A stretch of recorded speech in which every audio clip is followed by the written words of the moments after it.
Hello, this is Salman और आज की वीडियो में बात करने वाले हैं कि प्राइवेट बैंक्स में आपको नौकरी कैसे मिलेगी और अपने करियर को एक नई ऊंचाई पे कैसे ले जाएँ। क्योंकि मैं अभी एक बैंक में जॉब कर रहा हूँ और मैं आपको बता सकता हूँ कि आपको अलग-अलग बैंकिंग सेक्टर के बारे में और वहाँ पे कैसे आपको ग्रोथ मिली, उन तमाम चीज़ों के बारे में। तो बने रहें हमारे साथ और देखते रहें इस वीडियो को।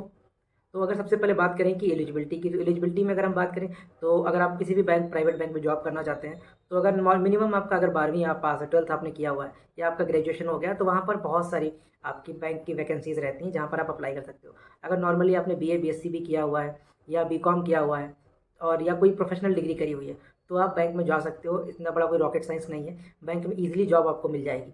अगर हम बात करें अलग-अलग तरीकों की, कैसे आप बैंक में अप्लाई कर सकते हो, तो एलिजिबिलिटी यही है कि एक तो तरीका ये है कि आप अपनी अच्छी सी सीवी बनाएँ और उसके बाद अलग-अलग बैंक के वेबसाइट्स पे जाके वहाँ पर अपनी सीवी को अपलोड कर दें।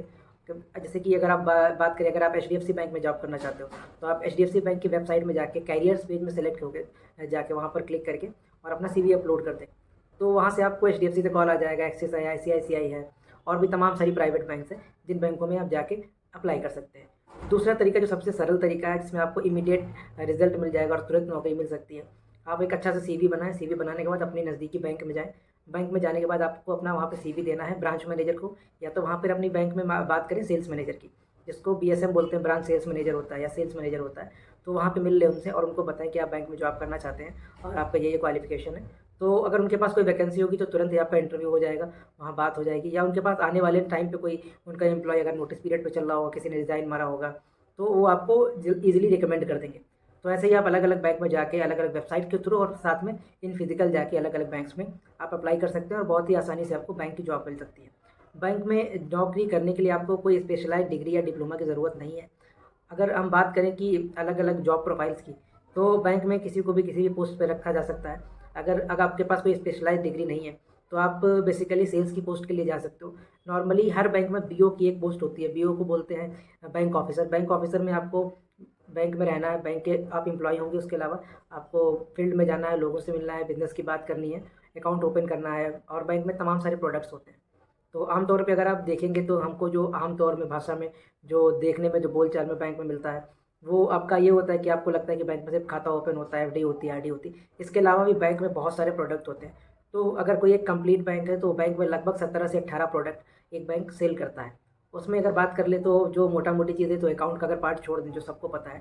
इसके अलावा बैंक में लैब का एक पार्ट होता है, लोन अगेंस्ट प्रॉपर्टी होता है, ओडी लिमिट की एक अलग टीम होती है, क्रेडिट कार्ड की एक अपनी अलग टीम होती है, रिकवरी की अपनी एक अलग टीम होती है, बाइक लोन की टीम होती है, two wheeler, four wheeler loan की टीम होती है, इसके अलावा गोल्ड लोन की टीम होती है। तो बैंक में अलग-अलग टाइप की टीमें होती हैं, अलग-अलग रिक्वायरमेंट्स होती हैं, अलग-अलग जॉब प्रोफाइल्स होती हैं। तो ये चांसेस बहुत ही कम है कि अगर आप बैंक में गए और आपको नौकरी नहीं मिली।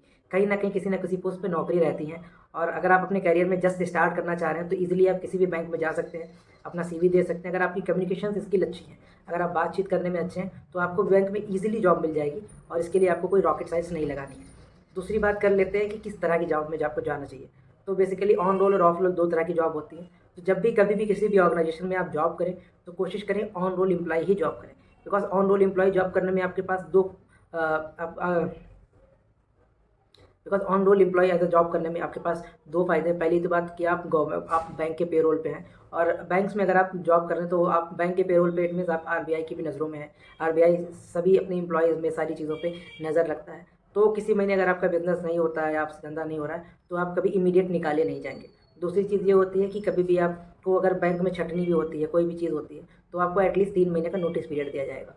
और बैंक आपको बहुत सारे मौके देता है, ग्रो करने के मौके देता है। तो आप अलग-अलग स्टेज पे, अलग-अलग लेवल पे अपना प्रमोशन पा सकते हैं। ऑन रोल एम्प्लॉयी रहेंगे तो आप एक डिवीज़न से दूसरे डिवीज़न में चेंज हो सकते हैं। फॉर एग्ज़ाम्पल अभी आपको लोन डिपार्टमेंट मिल गया है, कल को आपको लोन डिपार्टमेंट अच्छा नहीं लगता है, तो आप किसी दूसरे डिपार्टमेंट में जा सकते हैं। तो इस तरीके से बैंक में बहुत सारे डिपार्टमेंट होते हैं, बहुत सारी जॉब्स होती हैं, बहुत सारी अपॉर्च्युनिटीज़ हो सकती हैं। तो वहाँ पर आप जाके अपना काम कर सकते हैं। अगर आप बात करें हम प्रोज़ एंड कॉन्स की, तो बैंक में नौकरी करने की अपने फ़ायदे और नुकसान हैं। सबसे पहले हम बात कर लेते हैं बैंक में काम करने के नुकसान की। तो देखिए, किसी भी बैंक में आप जॉब करेंगे, आपको प्रेशर काफ़ी ज़्यादा मिलेगा। प्रेशर की बात करें तो आपको अकाउंट ओपन कराने का प्रोसेस होगा। कोई नई बैंक है तो उसको अपनी अकाउंट ओपन कराने का प्रोसेस होगा। अगर कोई पुरानी बैंक है तो उनको बिज़नेस लाने का प्रोसेस होगा। तो बहुत सारी बैंक में बहुत सारी एलिजिबिलिटी रहती हैं। कुछ बड़े-बड़े प्रोडक्ट हैं, जैसे कि करेंट अकाउंट हो गया, सेविंग अकाउंट हो गया। इसके अलावा आपके ऊपर एफडी बनवाने का प्रेशर रहता है, आपके ऊपर इंश्योरेंस बेचने का प्रेशर रहेगा, आपके ऊपर अगर हम बात करें तो ओडी बनवाने का प्रेशर रहेगा। आपके ऊपर लिमिट देना है, ओडी देना है, डीओडी होता है, ड्रॉप डाउन ओडी होती है। ऐसे तमाम सारे प्रोडक्ट होते हैं जो आपको टाइम टू टाइम बेचने रहेंगे और आपको सर्वाइव करना होगा बैंक में। तो बेसिकली अगर आप अकाउंट ओपन कर लेंगे ठीक से और थोड़ा बहुत आप क्रॉस सेल में credit card, SIP, mutual fund, insurance और आपका लोन डिपार्टमेंट, गोल्ड लोन और ये सब चीज़ें अगर थोड़ी-थोड़ी आप कर लेते हैं तो आपकी नौकरी चलती रहती है। अगर आप इन सब चीज़ों में आप नहीं कर पाते हैं तो आपकी नौकरी पे फिर दिक्कत आ सकती है। अगर हम बात करें बैंक में नौकरी करने के फ़ायदों की, तो देखिए बैंक में नौकरी करने के बहुत सारे फ़ायदे हैं। सबसे बड़ा फ़ायदा तो ये है कि बैंक में जॉब जब भी आप करेंगे तो आपको बहुत सारी छुट्टियाँ मिलेंगी। ऑलमोस्ट जितने भी गवर्नमेंट हॉलिडेज़ होते हैं जिनमें सारी बैंकें बंद रहती हैं, उसमें आपकी बैंक बंद रहेगी। तो ऑन एन एवरेज 1 हफ़्ते 1 महीने में अगर बात करें तो 6 छुट्टी आपको मिलेंगी ही मिलेंगी। इसके अलावा आपको हर महीने कोई ना कोई गवर्नमेंट हॉलिडे होता है, उसमें भी छुट्टी मिलेगी। तो पहली बात तो ये आपको एक 30 दिन में लगभग 22-23 दिन ही महीने में काम करना होता है। दूसरी चीज़ अगर हम बात करें पेड लीव की, तो लगभग 30-40 छुट्टी आपको अलग से और मिल जाती हैं। जिसमें आपकी 12 सीएल होती हैं, फिर अनलीव्ड होती हैं, फिर कंपेंसेटरी लीव होती हैं और बहुत सारी छुट्टियाँ होती हैं। आपको आपकी शादी के लिए आपको छुट्टी मिलेगी, आप पिता बनेंगे तो उसमें भी कॉर्पोरेट्स में आपको छुट्टी मिलेगी, 5 दिन या 7 दिन की छुट्टी मिलेगी। तो इस तरह से तमाम सारी फ्लेक्सिबिलिटी हैं और छुट्टी के मामले में बैंक बहुत अच्छा रहता है। इसीलिए आप देखेंगे कि जब भी बैंक में कोई एम्प्लॉयी जॉब करता है तो वो जल्दी किसी और सेक्टर में जाना नहीं चाहता है क्योंकि छुट्टियों का बहुत अच्छा यहाँ पे सिस्टम होता है। अगर प्रेशर है तो छुट्टी भी है, आपको रिलैक्स भी मिल रहा है। तो ये हो गया बैंक में काम करने का फ़ायदा और नुकसान। अब हम बात कर लेते हैं करियर अपॉर्चुनिटी की। तो देखिए बैंक में as a on roll employee आपको बहुत सारी अपॉर्चुनिटीज़ मिलेंगी।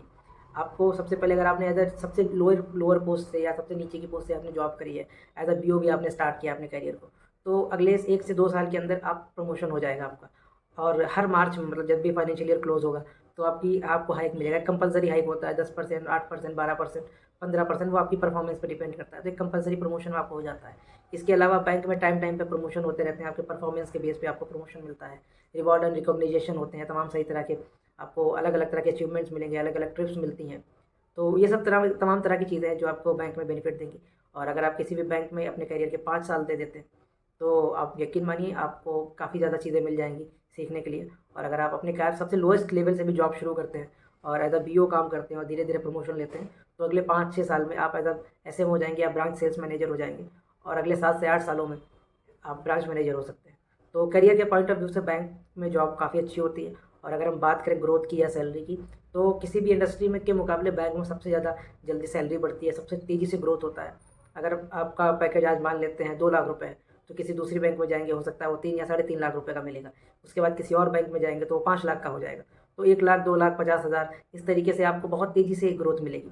तो आप 6-6 महीने में या साल-साल भर में भी अगर आप अपनी जॉब चेंज करते हैं, एक बैंक से दूसरी बैंक में जाते हैं, तो आपको अच्छी अपॉर्च्युनिटीज़, अच्छी ग्रोथ मिलेगी। तो this is all about the banking job. अब आपके अगर कोई क्वेश्चन हो या अगर आपके कोई सवाल हो और कुछ आपको डाउट हो कहीं पे कि कैसे जॉब करनी है, क्या अपॉर्च्युनिटीज़ होती हैं, क्या इंसेंटिव स्ट्रक्चर होता है, क्या चीज़ें होती हैं, तो आप नीचे कमेंट कर सकते हैं। मैं वीडियो में अगर आपको कोई भी डाउट होते हैं बैंकिंग जॉब से रिलेटेड या अपने करियर से रिलेटेड तो नीचे कमेंट करिएगा, मैं आपके जवाबों का तुरंत जवाब दूँगा। वीडियो देखने के लिए बहुत-बहुत धन्यवाद।